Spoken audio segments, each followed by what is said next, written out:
Welcome to the deep dive. We're pulling up a chair today to look at this really dense stack of source material, stuff that connects, the nuts and bolts of building personal wealth with these huge, often invisible historical forces that have really shaped our cities. That's absolutely right. Yeah, the sources we're digging into today, they really function as a kind of foundational masterclass. We're going to be covering a lot of ground from the, let's say, on-the-ground reality of finding and financing a deal. The cash flow formulas, managing contractors, Right. and then zooming way out to understand the mindset you need, the analytical tools, and also that powerful political context, things like restrictive zoning, federal policies. Yeah, the stuff that basically dictates where the money flows and, well, where inequality gets locked in. Exactly. That's the landscape. So our mission today is pretty straightforward. We want to pull out actionable knowledge that you, listening, can apply pretty much immediately. We'll hit the practical math of real estate leverage, the BRRRR strategy, those crucial formulas like IRR and LTV. Yeah, the invention. Then we'll break down lead generation tactics, property management, before jumping into some, frankly, surprising history about urban development. And we'll wrap up with a look at critical information processing. It's kind of a shortcut, hopefully, to getting well-informed across all these connected areas. Okay, so let's start at the beginning. The sources argue the real starting point isn't capital, surprisingly, but controlling your own thinking. Great investing, they say, starts right between your ears. Success needs commitment before you even think about finding resources. Yeah, it's like the primary gatekeeper, isn't it? If that commitment isn't solid, no amount of money or lucky breaks is going to save you in the long run. Right. And within that mindset, you've got to make a really clear distinction. Are you treating real estate like a job? Or are you treating it like an investment? What's the difference there, practically? Well, things like flipping houses or wholesaling deals, Yeah. those are active income generators. They depend entirely on your time, your effort, right now. Okay, so it's trading time for money. Precisely. But true long-term wealth, the kind that, can weather economic storms, that comes from earning rentals. If you set them up right, they provide passive income. So you really have to decide which engine you're trying to build. Okay, decide what to build. And then the sources bring in this fascinating investment idea. It's almost paradoxical. The Don Ho perspective. Ah, yes, Dono. Yeah. It basically pushes for seeking out low-risk, high-uncertainty bets, which sounds counterintuitive. It does. Low risk, high uncertainty. Exactly. And this is where, according to the sources, Wall Street often gets it wrong. They tend to equate uncertainty with risk. Meaning, if they can't easily predict the outcome, they label it high risk and price it accordingly. You got it. So opportunities that are just uncertain, maybe the path isn't perfectly clear, but the potential downside is actually quite limited. Wall Street might overprice the risk. The Dondo framework, which comes from studying the success of the Patel community buying motels, flips that. Their core principle is capital preservation first. Protect the downside. So if your risk of losing money is really low, you've got a big margin of safety, but the potential upside is massive because the outcome is uncertain and the market undervalues it. Well, that's the sweet spot. Low risk, high uncertainty. Got it. That's the kind of asymmetric bet a savvy investor is hunting for. Speaking of opportunity, leverage. Probably the biggest tool for the average investor in real estate, right? It sort of democratizes wealth building. How should we define it simply? Simplest terms, leverage is borrowing money from someone at a lower interest rate than you are confident you can earn by investing that same money somewhere else. Like borrowing at 4% to make 8%. Exactly. And think about the scale in real estate. It's the mechanism that lets an average person control, say, a $200,000 house with maybe only $50,000 of their own money down. Right. It dramatically speeds up how fast you can grow your net worth, a rate that's usually, reserved for the already wealthy who can access huge amounts of capital without needing collateral. And it's surprisingly easy to get a big loan for real estate compared to other things, isn't it? It's actually astounding when you stop and think about it. Compare it to getting a business startup loan or even a margin loan against stocks. Yeah, much harder. Where else can an average person borrow, let's say, $400,000 from a total stranger? The bank, often at an interest rate below, well, historically maybe 4%, maybe higher now, but still relatively low compared to unsecured debt. And why is that? Because the loan is secured by the property itself. The bank sees that house or building as a tangible asset they can seize and sell pretty easily if you default. That massively reduces their risk, and that security is your advantage as the borrower. But as you hinted earlier, this incredible power is definitely a double-edged sword. Leverage magnifies gains. And losses. Absolutely. The sources are really clear on this. Savvy investors, the ones who understand risk, who understand market cycles, they use leverage to build fortunes. But foolish investors, they can absolutely lose their shirts. So what's the difference maker? Financial discipline. And critically, having cash reserves. You just can't substitute a nothing down dream for solid financial planning. You need enough operating cash tucked away to handle unexpected vacancies, big repairs, the inevitable bumps in the road. Okay, let's pull back a bit and connect this to broader finance. Yeah. The sources mentioned the firm foundation theory of stock valuation. What's that about?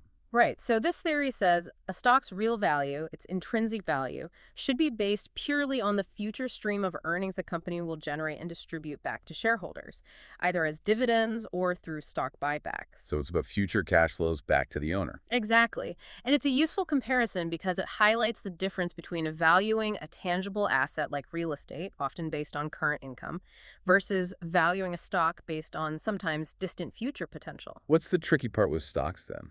The challenge is you have to estimate not just how fast the company will grow its earnings long term, but also, crucially, for how long it can keep up that high growth rate. That involves making some big assumptions about the future, the market, competition, decades out. And the sources had a great line about what happens when the market gets a bit too excited about that distant future. Yeah, they warned that when market hype takes over, stocks can end up discounting not only the future, but perhaps even the hereafter. Chuckles. That's good. It perfectly captures speculative bubbles, right? Where the price just detaches from any rational calculation based on current or even near-term earnings. It's all riding on hope and hypotheticals. Real estate usually is more grounded in today's cash flow and recent comparable sales. Okay, last point in this section. Portfolio diversification. The sources stress that even though global markets like the S&P 500, international stocks via MSCI EAF, emerging markets seem more correlated now. Diversification still works. It's still a fundamental principle for long-term investing. Yeah. Absolutely. The prime example they give is the period from roughly 2000 to 2009. The lost decade for U.S. stocks. Exactly. If you'd only invested in U.S. or developed international markets then, your returns were basically flat, maybe even negative after inflation. Ouch. But the sources point out investors who had consciously included emerging market stocks in their portfolio, which was easy to do with low-cost funds, actually saw pretty decent performance overall. So it smoothed out the ride. It smoothed the ride and provided protection against that deep slump in the developed world. Diversification reduces volatility. Even if correlations aren't as low as they once were, it still works. All right, let's shift gears from mindset to mechanics. Specifically, how do you actually find deals consistently? The sources are super clear on this. The engine for long-term lead generation is your contact database. Yep. And the contacts themselves, they're the fuel for that engine. So the database is the machine, contacts are the gas. Perfect analogy. If you're serious about investing, that database is probably your single most valuable asset, more than any one property. Your main job, operationally, becomes two things. Keep fueling the engine, adding quality contacts, and drive the program through consistent prospecting and marketing. And the key insight is? The key insight is that the quality of your results depends way more on the quality of the fuel, the contacts, than on how fancy your marketing is. A great list makes even average marketing work. A bad list makes great marketing fail. That makes sense. And they actually give us the huge efficiency tip, focus. They pinpoint just 5 lead sources that apparently generate something like 86% of all leads. Yeah, this is where you want to spend your time and money. Forget chasing a million different things. Focus here. Okay, what are they? Number 1, the best and cheapest. Referrals from your existing network, friends, family, past clients, gold standard leads. Right, warm leads. Exactly. Then you get more tactical. Physically working a specific geographic farm area. That means things as low-tech as jogging or driving the same neighborhood routes consistently for months, even a year. Why? What are you looking for? You're looking for change. Subtle things, signs that have been up too long, talking to mail carriers, they know everything about who's stable, who might be leaving. Local intel. Absolutely crucial. The final 3 are targeted direct mail campaigns, using newspapers either running ads or, more likely, combing through public notices for potential leads like probates or divorces, and finally, actively tracking foreclosure properties. That focus on being physically present, on noticing change, ties right into the two things they say a deal needs to be profitable. A bargain plus change. You need both. A bargain might be obvious, a house falling apart, clear property distress, but change is what turns that bargain into a real opportunity you can profit from. Like those little things you spot jogging the neighborhood for a year. A neglected yard suddenly gets a for sale sign. A longtime resident's car vanishes. Those are signals of potential change, often linked to what the sources call owner distress. Which is the key motivator for selling below market. Almost always. The owner is motivated to sell cheap because they're dealing with some major financial, emotional, or maybe mental problem. They just want the property gone. They don't want the hassle anymore. This is why targeting the ugly duckling, the bad house in the nice area, is still such a classic, effective strategy. You're looking for motivated sellers. And when you find that motivated seller, your offer needs to reflect their motivation, which means being bold. I love that quote from the agent. No, yeah, that's a classic. If I submit an offer and it doesn't make me blush, I offered too much. It's perfect. It really is the ultimate litmus test, isn't it? Your job isn't necessarily to pay what the house could be worth fixed up. Your job is to make an offer that solves the seller's problem right now, even if the number seems ridiculously low compared to retail comps. Because they might prioritize speed and certainty over the absolute top dollar. Exactly. People in distress often do. That's why an all-cash offer, even if it's lower than a financed offer, often wins. It removes the uncertainty of bank approvals and appraisals falling through. It's fast, it's certain. That's often what they need most. Okay, let's get into the math. Due diligence requires some critical formulas. First up, loan-to-value ratio, LTV. Right, LTV. This is the bank's perspective. It's how they measure their risk exposure on the loan. You calculate it by dividing the loan amount by the lesser of two numbers, the property's appraised value or the actual selling price. Why the lesser? Because the bank always wants to use the more conservative number. So if you agree to buy a house for $100,000, but it appraises higher, say $120,000, the bank still uses the $100,000 purchase price for their LTV calculation. So if you put $20,000 down on that $100,000 purchase, your loan is $80,000. Your LTV is $80,000 divided by $100,000, which is 80%. This LTV percentage is crucial. It affects your interest rate, determines if you need to pay private mortgage insurance, PMI. It's a key metric for lenders. Okay. Next, internal rate of return, IRR. This one sounds more complex, but it's vital because it factors in the timing of cash flows. Yeah, IRR is often seen as the gold standard for comparing investment returns over time. It's sometimes called APY, or the effective interest rate. What makes it powerful is that it accounts for the time value of money. The idea that a dollar today is worth more than a dollar tomorrow. Precisely. Because you can reinvest that dollar today. So imagine two deals. Deal A makes you $50,000 profit over 5 years, paid out evenly. Deal B makes the same $50,000 profit, but most of it comes in year one, and you reinvest it. Even though the total profit is identical, the IRR for Deal B will be much, much higher than Deal A's IRR. Why? Because you got the cash sooner and put it back to work faster. IRR captures that compounding effect based on when you receive the money. It's essential for comparing complex, longer-term investments accurately.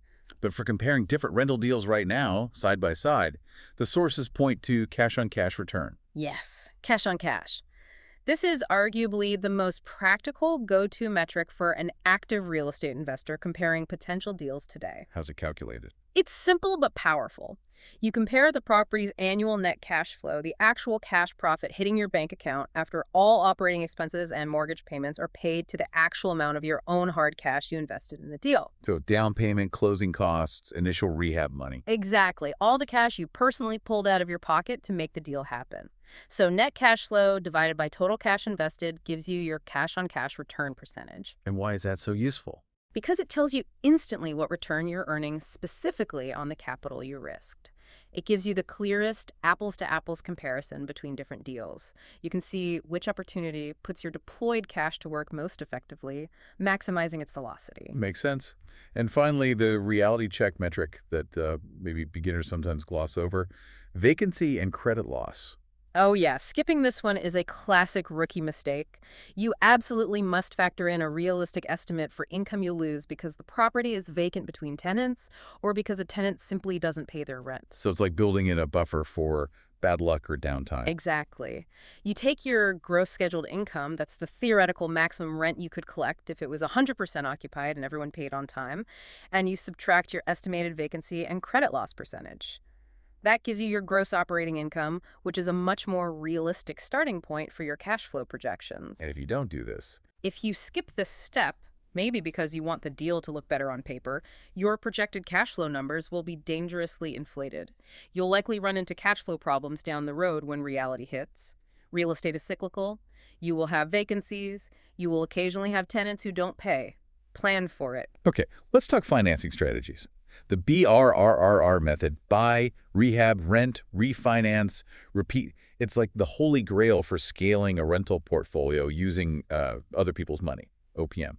How does that financial dance actually work? Right. BRRRR is all about velocity of capital. The core idea is that the investor adds so much value during the rehab phase that the property's new appraised value after it's fixed up and rented out is significantly higher than what they initially paid plus the repair costs. So you're forcing appreciation. Exactly. And this requires two distinct financing stages. Stage one is getting the deal done initially, buying the property and funding the renovation. This usually needs short-term, often higher interest capital. Think private money from individuals, hard money loans, or maybe using a home equity loan or line of credit, HELOC. Okay, short-term money first. Then comes stage two, the crucial step, the refinance.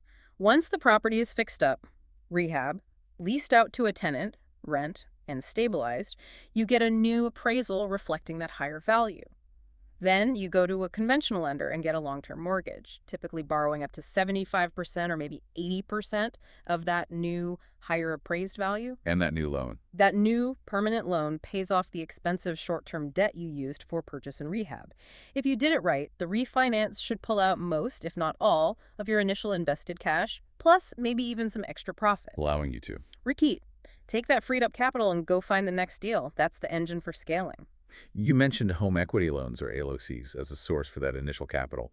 The sources had a pretty stern warning about using your own home's equity this way. Yeah, extremely stern, and for good reason. You have to be incredibly careful here. The advice is basically use HEL or AELOC money only if you're buying a property at a deep, deep discount for a quick flip where you're highly confident of the profit, or if you're absolutely certain you can repay that loan quickly before interest rates jump significantly or your personal income changes. Because the risk is. The risk is immense. If that investment deal goes sideways or you hit a rough patch and can't make the payments on that home equity debt, you could lose your own home. Your primary residence is the collateral. Unlike borrowing against an investment property, using your home equity puts the roof over your family's head directly on the line.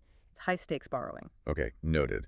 Now, for buyers focusing specifically on properties that need rehab, the FHA 203K loan program offers a way to finance both the purchase and the repairs together, right? Yes, the 203K is designed precisely for that situation, so buyers don't have to juggle a separate purchase mortgage and then try to find renovation financing afterwards. It bundles it. And there are two types. Two main types, yeah, based on the scope of the work. There's the FHA 203K Streamline.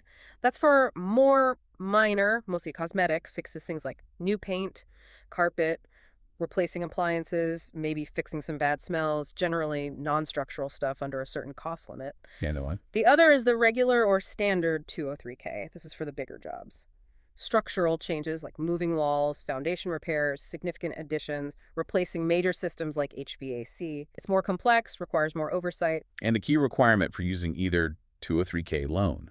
The contractors doing the work have to be vetted and essentially FHA approved. They need to show they're legitimate, experienced, properly insured, and financially stable.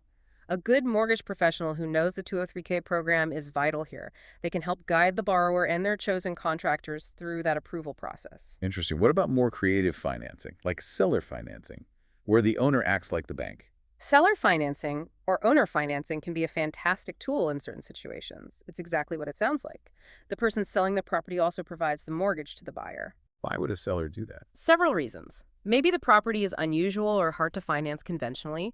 Maybe the seller wants to get a higher purchase price or a higher interest rate than the market offers, and they're willing to offer financing as an incentive.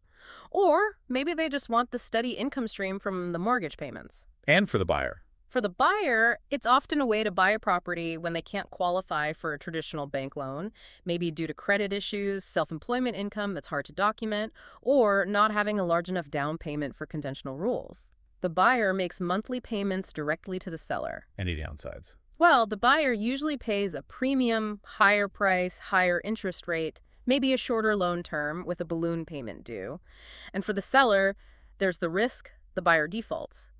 But even then, the seller usually gets to keep the down payment and all payments made so far, and they get the property back to sell again. So it can still work out well for the seller even with a default. Okay, shifting to the actual rehab work. Why is nailing the cost estimation so critical, especially for, say, a wholesaler or a fix and flipper? Oh, it's everything. Because if you underestimate your repair costs, your entire profit margin can evaporate. Or worse, you end up losing money on the deal. You're subsidizing the next buyer's equity. Exactly. For a wholesaler, accurate estimation is crucial because their reputation depends on presenting realistic numbers to their cash buyers. If your rehab estimates are consistently wrong, buyers won't trust you. For a flipper, getting good at estimating means you can confidently tackle projects that might scare off less experienced investors who pad their budgets too much. It gives you a competitive edge in finding deals. Let's get specific. The sources gave some example costs to show the level of detail needed. It's not just a gut feeling. No, definitely not. You need to break it down. Like a basic interior repaint might cost around $1.25 per square foot of floor space, just for labor. A kitchen remodel. Installing cabinets might be $30 per linear foot for labor, plus maybe $150 per linear foot for decent mid-range materials. Big stuff. Fixing a bowing foundation wall could easily hit $150 per linear foot, labor only. Wow, okay. Replacing a water heater, maybe $150 for the plumber's labor, plus $350 for the unit itself. You need to know these component costs in your market to build an accurate budget. That's the difference between making money and having a very expensive learning experience. Finally, managing the contractors doing the work. What are the best practices for getting it done efficiently, but also, protecting yourself? Yeah, contractor management is an art and a science. First, motivate them positively. Timely payments are huge. Positive reinforcement, maybe offering referrals or letting them put up a sign for free advertising if they do great work. Align their interests with yours. And protecting your cash. A big one, especially when you're starting out, is controlling the materials budget. The sources strongly recommend that you, the investor, choose and pay for the major materials yourself, or at least pay the supplier directly. Why is that important? Takes more time, right? It does take more time, yes. But it prevents a less scrupulous contractor from potentially using your materials money for something else or marking up the cost significantly. Plus, it lets you shop for deals. Big box DIY stores often have clearance sections or call preferred customers when things like vanities, light fixtures, or appliances are heavily discounted. You can save real money by managing materials yourself. Okay. And the contract itself, what needs to be in there? The contract absolutely must stem from a detailed, itemized bid. It needs to clearly list the full scope of work, line by line, the price for each specific task, and a mutually agreed upon time frame for completion. Ambiguity in the contract is your enemy. And the final piece of paper after the job's done. Critically important, especially for larger rehabs. Always get a signed lien release form from the contractor and major subcontractors upon final payment. What does that do? It's a legal document stating they've been paid in full for their work on that specific property, and they release their right to file a mechanic's lien against your property later on. Without that signed release, a contractor could potentially come back months or even years later and claim they weren't fully paid, clouding your title and causing massive legal headaches, especially if you try to sell or refinance. Don't skip the lien release. Ever. All right, so you've bought it, financed it, fixed it up. Now you need to manage it, Yeah. usually by finding good tenants. But even the best rehab can be ruined by poor management, starting with screening. What's the absolute biggest red flag landlords should look out for? The sources are really blunt about this one. An eviction on a potential tenant's record is, and I quote, like committing murder in a landlord's eyes. Wow, okay, that's Yeah. serious. That's serious. It's a massive red flag because an eviction almost always signals a severe lease violation, typically chronic non-payment of rent.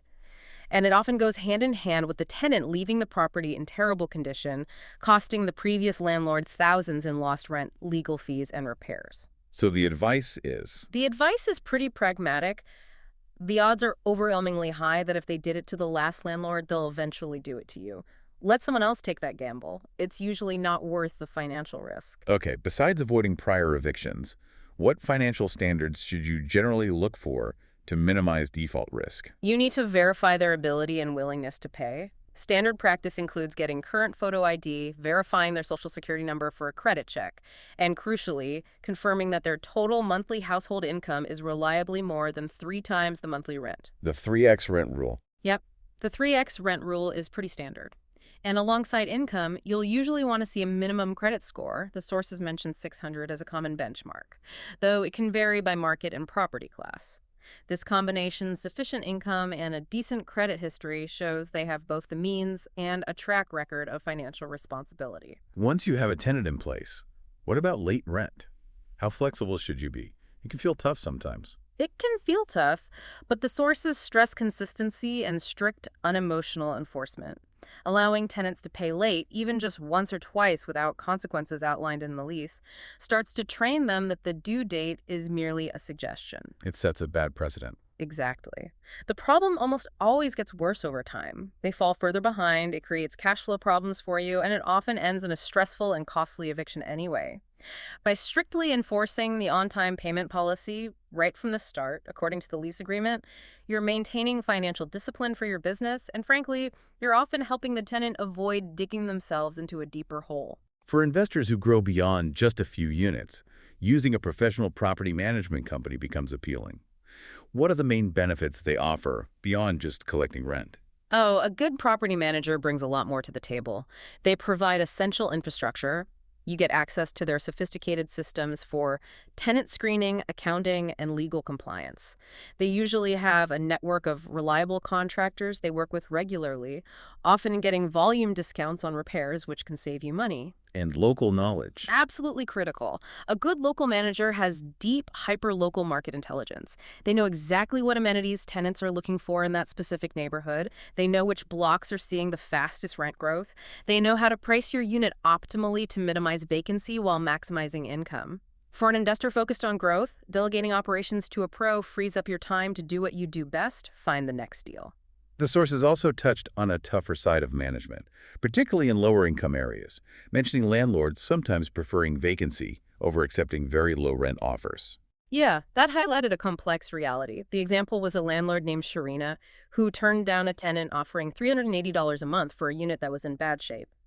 Now, on paper, $380 is better than zero income from a vacancy. Right. But her calculation, rightly or wrongly, was that accepting significantly below market rent from potentially a higher risk tenant simply wasn't worth the likely increase in management headaches, potential damages, and eventual turnover costs. It's a tough economic calculation landlords sometimes make. And there's that really sobering statistic about evictions in children. Yes, quite disturbing. The data show that in these low-income contexts, just the presence of children in the household nearly tripled a tenant's odds of actually receiving an eviction judgment from the court, irrespective of the amount of rent they actually owed. It points towards some potential systemic biases in how housing court decisions are made, or perhaps reflects landlords being quicker to evict families perceived as higher cost or higher risk. Okay, let's shift from management to aesthetics. Getting the look and feel right is crucial, whether you're selling or renting. Where should you focus effort for the biggest impact? First impressions count massively, and they start the second someone walks through the door. The entry area, the foyer, the front hall, that's like the entree of the house. It sets the tone and expectations for everything else they're about to see. So make the entrance inviting. Inviting, clean, and maybe most importantly, decluttered and impersonal. The goal, especially when selling, is to make it look like nobody lives there. You want potential buyers or renters to be able to mentally picture their stuff, their life in that space. Your personal clutter prevents that. And you absolutely have to pass the sniff test. Oh, non-negotiable.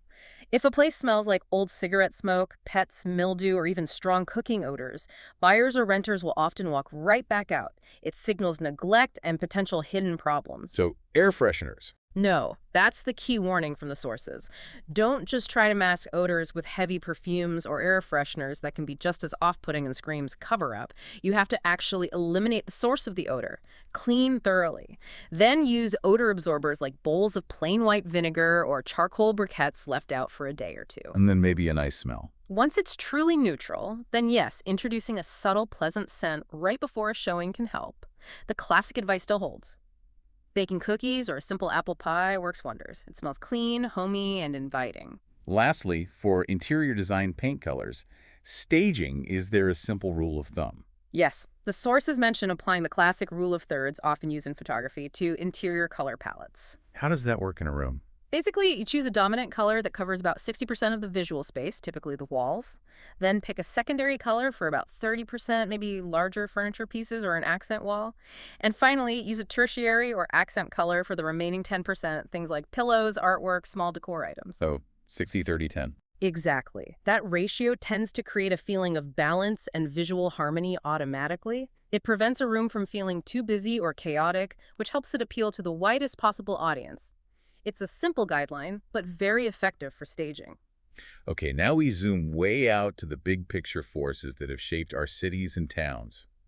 The sources start with a quick look at American house styles, noting how closely tied our architecture was to English trends for centuries. Yeah, from the 1600s right through the 19th century, things like neoclassicism, Greek revival here, largely followed what was fashionable in England. It's important context. And they made a key distinction investors should know: the difference between a building type and an architectural style. Right, because they signaled different things to the market. Terms like salt box, Cape Cod, octagon house, the classic suburban four-square, or the bungalow, those are building types.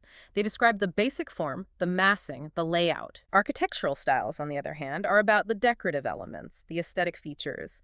Like the Elizabethan style popular between roughly 1910 and 1940, you see things like decorative half-timbering, prominent cross gables, steep roofs, big chimney stacks. Knowing the desirable types and styles in your specific market helps you understand value. And moving into more recent times, the sources mentioned criticism of postmodern architecture, calling it sometimes too much style and not enough content. That critique kind of mirrors the bigger paradox of modern cities themselves, doesn't it? Cities are incredible engines of innovation and economic growth, powerful forces. Yeah, hubs of activity. But at the same time, they can be these wrenching, divisive places with huge gaps in wealth and opportunity, zones of really stark inequality. Postmodernism, with its sometimes playful but often superficial use of historical elements like sticking a random column cutout on a flat facade, kind of reflected that surface-level flashiness, sometimes disconnected from deeper substance or function. So in reaction to some of the failures of modern urban planning that led to that division, the sources highlight 4 key conditions needed for successful, vibrant city life. And these conditions really challenge how we currently zone things. I absolutely do. These 4 conditions are seen as essential for creating those dense, diverse, economically dynamic places we often admire. First, you need a mix of primary uses. Not strict separation of residential here, commercial there, industrial way over there. You need them mingled together. Okay, mixed use. What else? Second, you need small blocks and a dense network of streets. This encourages walking, more interactions, more eyes on the street. Third, you need a mix of buildings of different ages and conditions, crucially including old buildings. Why old buildings? Because old buildings typically offer lower rents, which provide affordable space for new businesses, artists, startups, lower-income residents, the kinds of uses that can't afford brand new construction. They add economic diversity. And fourth, you just need enough people, a sufficiently dense concentration of residents and workers to support all this activity.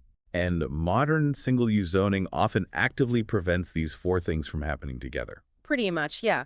By mandate or separation, large blocks, often favoring new construction and sometimes limiting density, typical American zoning actively works against these principles of vibrant urbanism. Which leads us straight into the history of that zoning. Yeah. While London had building classifications back in 1844, American zoning took it much further, especially with the idea of the exclusive single-family district. Right. And the sources point out something fascinating. That specific concept, the purely residential single-family zone, was actually left out of New York City's pioneering 1916 zoning law initially. Why? Because they were worried it wouldn't be constitutional. Wow. So early on, there were doubts about its legality. There were, but obviously that changed. Fast forward to today, and American zoning is often incredibly detailed, almost tedious in its prescriptions. The comparison they draw is stark. In a city like Stuttgart, Germany, maybe single-digit percentages of land are zoned exclusively for single-family homes. In Seattle, it's estimated around 35% of the city's land area. That's a huge difference. It's a massive difference, with enormous consequences for housing supply, affordability, and the very character of our cities. And this tool, restrictive zoning, then became intertwined with deliberate government-driven segregation. The Federal Housing Administration, the FHA, played a really ugly role here. Undeniable, according to the historical records cited, the FHA essentially weaponized zoning maps and deed restrictions. They explicitly refused to insure mortgages in neighborhoods deemed risky, which almost always meant areas with Black residents or even areas merely near Black neighborhoods. They formalized redlining. They actually put it in writing. Oh, yeah. The sources quote FHA underwriting manuals saying things like, infiltration of Negroes will be unacceptable to the local real estate market. It wasn't subtle. And because FHA and later VA loans were the primary way middle-class families bought homes after World War II, offering low down payments and long terms, they made suburban homeownership accessible primarily to white families. While simultaneously cutting off investment in inner cities. Exactly. By making it easy and cheap to buy new homes in the suburbs, which were often explicitly restricted to whites, and refusing to insure loans in older, more diverse urban neighborhoods, federal policy actively drained capital and potential buyers from the cities, accelerating decline and segregation. And the legacy of those policies is still incredibly visible today. Absolutely. It's not just history. It shaped the physical and economic landscape we inhabit now. The sources cite data showing Black Americans are far more likely to live in neighborhoods of concentrated poverty, roughly 1 in 4 Black Americans compared to about 1 in 13 white Americans. So the pattern persists. It persists. Our cities often remain deeply divided into areas of racially concentrated poverty and racially concentrated affluence. It's a direct, ongoing consequence of these historical zoning and lending practices that embedded inequality into the very geography of the country. Okay, so whether you're digging into a property's title history, analyzing a potential investment deal, or trying to understand a major historical event, that need for critical thinking, for really interrogating the information, it's constant. Let's use the Watergate example from the sources to see how information gets managed, hidden, and sometimes eventually revealed. Watergate is such a perfect case study in obfuscation and the power dynamics of information, isn't it? For instance, the Committee for the Re-election of the President, CRP, or derisively, CREW, Right. it was presented to the public as this independent campaign committee, but the sources make it crystal clear. It was essentially a creation of the Nixon White House, staffed by White House aides, directed by them, reporting only to them. That required layers of deliberate deception about who was really running the show and where the money was coming from. And the journalists trying to uncover this, Woodward and Bernstein, they faced huge hurdles. Their editor famously kept pushing them. Names, fellas. We want names. Basic stuff, but hard to get. And they made mistakes too, didn't they? Ethical lapses. They admitted as much later, yeah. They realized they had endangered one source's career by confronting his boss too directly, breaking trust. And they also learned a hard lesson about relying too much on confirmation codes they'd set up with sources. One lawyer apparently reversed the agreed-upon signal, intending to warn them off the story, not confirm it. Wow. It just highlights the incredible pressure, the high stakes, and the constant risk of misinterpreting signals when you're dealing with sensitive, high-level information where everyone has an agenda. And the cover-up itself, trying to contain the damage, was apparently guided by an unwritten rule inside the Justice Department at the time. Yeah, a very cynical rule. The higher up you go in the conspiracy, the more you have to have them by the balls before you indict them. Meaning you need overwhelming, undeniable proof against the top people. Exactly. Which conveniently justified indicting only the 7 low-level burglars initially caught at the Watergate complex. It was a way to control the narrative and limit the legal fallout, protecting those higher up. And that protection went right to the top of law enforcement, the FBI director. Acting FBI Director L. Patrick Gray. His role became a key turning point. According to the sources, Gray, apparently unprompted during a confirmation hearing, volunteered that he had been routinely turning over raw FBI investigation files directly to John Dean, the White House counsel. Which he shouldn't have been doing. Absolutely not. It immediately created this devastating impression that the head of the FBI was acting like a personal valet for John Dean, who was just a White House lawyer, much younger, and deeply involved in the cover-up. It showed a complete breakdown of institutional independence and a clear effort by the White House to monitor and control the investigation from the inside. So controlling the information flow was key. It's always key, whether it's political secrets or the disclosures in a real estate deal. Understanding who controls the information and why is often more important than understanding the asset itself. That need for skepticism, for questioning narratives, is just as vital today, especially when we encounter conflicting or, let's say, politically charged information, like some of the claims in our sources about recent public health events and testing. Yeah, the source material we looked at definitely included some very strong, highly controversial accusations against prominent public health figures. Allegations that they lied directly into the camera, claims that the virus itself was primarily a redesignation of diagnosis, effectively labeled a hoax. These are, extremely charged statements challenging the mainstream narrative. And specifically, there was that quote attributed to Kary Mullis, the inventor of the PCR test. Right. The quote cited was Mullis saying about his own invention, the PCR test, "It doesn't tell you that you're sick and doesn't tell you that the thing you ended up with was really going to hurt you." Which seems to directly contradict how the test was widely used globally. It does appear to. And when you encounter information like that, a direct quote, allegedly from the inventor himself, that seems to clash so fundamentally with the universal application of the technology by governments and health systems worldwide, well, critical thinking becomes absolutely essential. You can't just accept or reject it based on your existing beliefs. What's the process? The process, whether you're an investor or just the citizen trying to make sense of the world, has to be question the assumptions. If the inventor supposedly said the test doesn't confirm illness or severity, why was it adopted globally as the primary tool for diagnosing infection and guiding policy like lockdowns and mandates? You have to dig deeper. Verify the quote's authenticity and context. Seek out multiple independent sources, especially those with different perspectives or incentives. Connect the dots. It's the same rigorous process you'd apply to questioning a surprisingly low property appraisal or dissecting a contractor's vague, high-price bid. You have to look beneath the surface narrative. So the big takeaway, weaving through all these different threads, managing real estate deals, understanding urban history, parsing political scandals, evaluating health claims, is the consistent need for that diligent research, questioning motives, and getting the details right. Absolutely. Diligence is your best defense. It's your armor against mistakes, manipulation, and outright fraud. Whether it's making sure your real estate entity is set up correctly to protect your personal assets, getting that signed lien release from every contractor, carefully reading every word of a loan document, or critically evaluating conflicting news reports. That consistent habit of doing the homework, asking the tough questions, and sweating the details is what protects you. It's true in real estate, it's true in politics, it's true in life. Hashtag tech outro. Wow. Okay. That was definitely a deep dive. We covered a huge amount of ground. Started with the investor mindset, the absolute power of financial leverage for the average person. Ran through the essential math, IRR, LTV, cash on cash. We hit the nitty-gritty of tenant screening and contractor management. And then zoomed out to that really surprising and frankly sobering history of how zoning and federal policy shaped segregation in our cities. Yeah, the clear synthesis, I think, is that mastering any complex field like real estate really demands you connect the dots.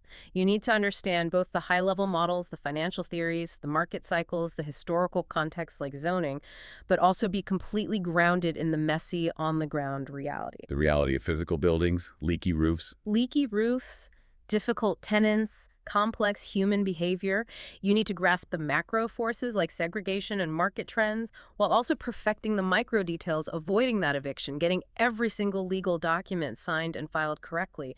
It's bridging that gap between theory and practice. We established early on that building wealth often requires two things: finding a bargain and then waiting for or maybe even creating change. Right. Bargain plus change. Opportunity. So here's a final thought to leave you with. We see massive shifts happening now. Remote work changing where people want to live. A new generation of investors and home buyers maybe prioritizing different things. Walkability, proximity to nature, maybe certain architectural aesthetics demanding mixed-use spaces again. Given all that, what fundamental, maybe seemingly small change is happening right now in your own neighborhood, your own city? Could it be a subtle zoning change? A new bus line planned? A demographic shift? A change in local business types? Exactly. What's that little change that might signal the next high uncertainty but potentially high reward investment opportunity? That early sign of transformation that others haven't spotted yet? That's the question to ponder.